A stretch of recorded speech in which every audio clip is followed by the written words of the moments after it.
Þetta allavega margfalt öflugra heldur en það sem við höfum haft hér áður í Skagafirðinum, eða það er að segja Skagfirðingasveit. Þetta er stærsta tækið sem við getum haft án þess að vera með réttindaskyldan bát. Það er að segja að það geta allir meðlimir sveitarinnar stýrt þessum báti og farið borð og þannig að sem gerir það að verkum að við erum mun fljótari af stað og fleiri sem geta siglt. Það er Fisk Seafood sem gefur ykkur þennan bát bara?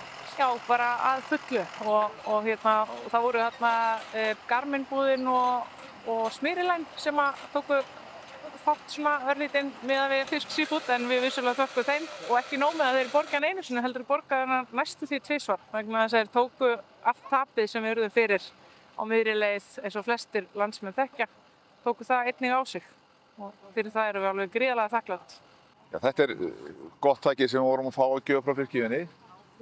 Þetta breytir öllu hérna fyrir okkur hvað var að björgun og sjó. Þetta er öflugt tæki, við erum með GPS-tæki í þessu og plotter af bestu gerð, tetrastöðvar og AES-kerfi.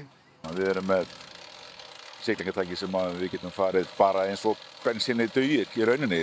Það er eina sem stoppar okkur, annað getum við bara græja. Við verðum með borð helstu björgunartæki, við verðum með belgi til að setja í svekkjandi skip sem við getum sett inn og fyllt á til að halda þeim á floti. Við verðum með björgunarnet, við verðum með hitateppi og teppi til að taka við ókælingu og lágmarksbúnað í kyndihjálp.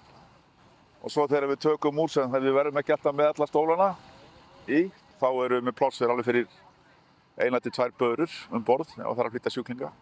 Þetta er risa stórt. Get ekki beðið eftir að fara að brenna bensíni og prófa þetta.